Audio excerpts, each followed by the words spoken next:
What's up, good people? Mark Holmes here, and as always, I want to say thank you all for watching, commenting, subscribing, and being part of the Joe Boo Sports Report. Without you guys, as well as you ladies, you know that this literally does not work. Hope everybody's having a great Sunday.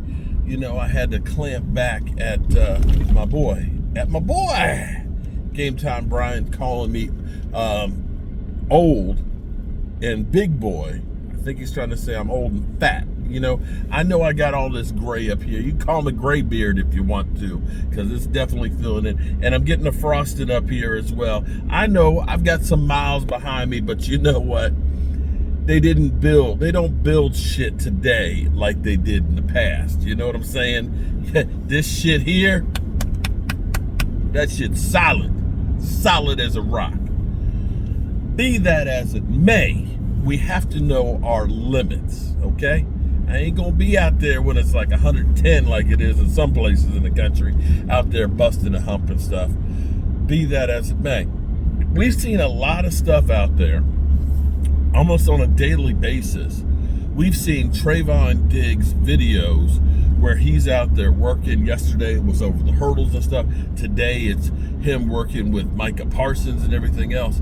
And it looks like he is ahead of schedule. Now maybe, just maybe, the Cowboys and the media and stuff did something in reverse of what we typically do, which is they usually give us the best case scenario. When Dak Prescott broke his thumb, the Cowboys said, we're not going to put him on injured reserve because he could come back sooner. And when Michael Gallup was recovering from his ACL, they said he might be ready to start the season, and it ended up being 4 games in, and he really was not ready, because they always sell us optimism of the best case scenario. You know what? Don't tell me what I want to hear. Give me the truth, because right now they told us that he wouldn't be ready to start training camp. Training camp's this week. Come Thursday, that's the first practice. We had heard rumors that he might not be ready to start the season, and so on. And here it is. We're getting hyped up seeing Diggs work it out. And, we're hearing people say that he may be ahead of schedule, which may be great. But I would rather the Dallas Cowboys use caution. Don't get him out on the field before he's ready. We have seen too many times where the Cowboys have, and it's not just the Cowboys. Let me preface this and say it's not just the Cowboys. I think Diggs, more than anything else, right now is on a mission, because they have literally denigrated what he has done in the past. When they go through and they talk about the top 10, and we don't have a Deron Bland, we don't have a Diggs out there, that he wants to get out there and prove everybody wrong about what they said about him. That he wants to go out there and show you, I am that guy. And I want to see him out there making all those mother humpers eat crow. But sometimes we have to be saved from ourselves, because you want to do a lot of things, but it doesn't necessarily mean that you're ready to do a lot of things. And when you are an athlete, you always believe, I'm ready to go, coach. I can put me in, coach, and literally you're not ready. That your body is not ready for it. And what happens is you set yourself back. Because I honestly believe, more than anything else, that's what happened with Michael Gallup. Michael Gallup, being a football player, being a warrior, being a guy who wants to be out on the field, helping his teammates, as he's watching where he literally started the season, where CeeDee Lamb in his second year is the only receiver on your roster that is playing to start the season with the touchdown catch. That you're literally looking at your teammates out there, and you want to help your team. And Michael Gallup is the perfect example of, he rushed himself to get out there.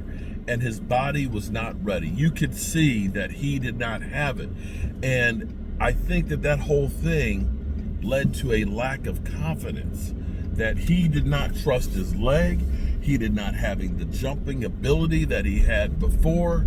He did not have what he needed, and it all snowballed downhill and was just bad.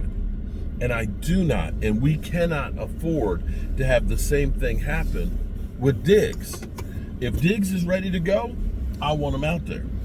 But if there's any question on it, you don't want to screw the pooch and make it worse and have a major setback. Because I can think about, this is not, okay, let me be clear here, okay? We are not comparing apples to apples here, okay? Because I am not, by any stretch of the imagination, and what I went through is not the same as what a professional football player is going through. But if you've seen my right leg, okay? My right leg I've been burned, 3rd-degree burns from my knee down, and skin grafted, and that was in 1998. But before that, in 1995, God, that was the last time the Cowboys won the Super Bowl. No. That was the year they didn't win the Super Bowl. It was in between.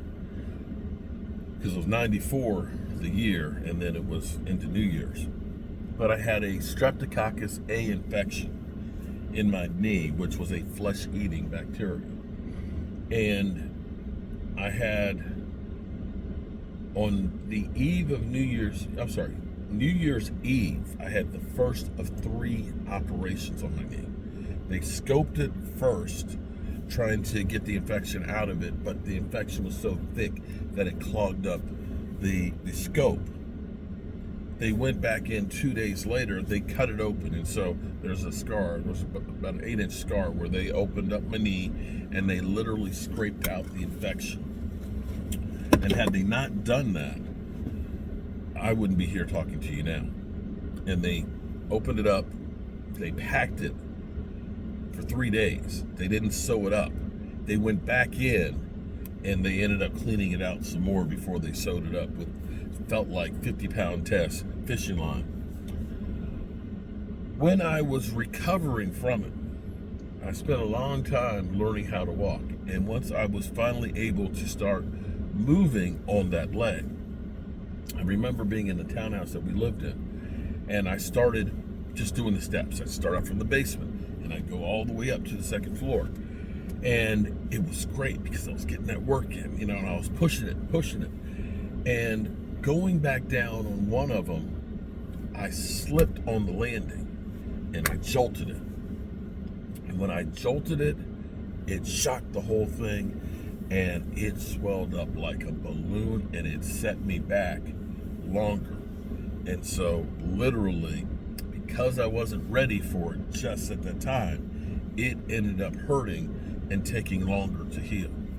Now again, this isn't me playing pro football, with the Dallas Cowboys and being out there on an island, but you can look and say, if Diggs' leg is not 100% and he gets out on that turf and he plants that sucker to really cut and go, and it rips, now you're talking about a lot longer to heal. And if you start thinking about confidence-wise, it takes time for you to trust that knee.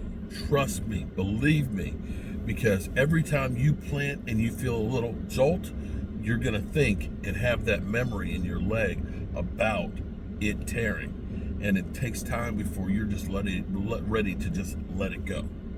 So I hope when he does get out on that field that he is ready, and he is 100% ready to rock and roll. And that's my worry right there. But then again, when you get old, old and gray, you start worrying about everything. All right, good people. I'll see you guys in about 2 hours on our call-in live stream. Peace.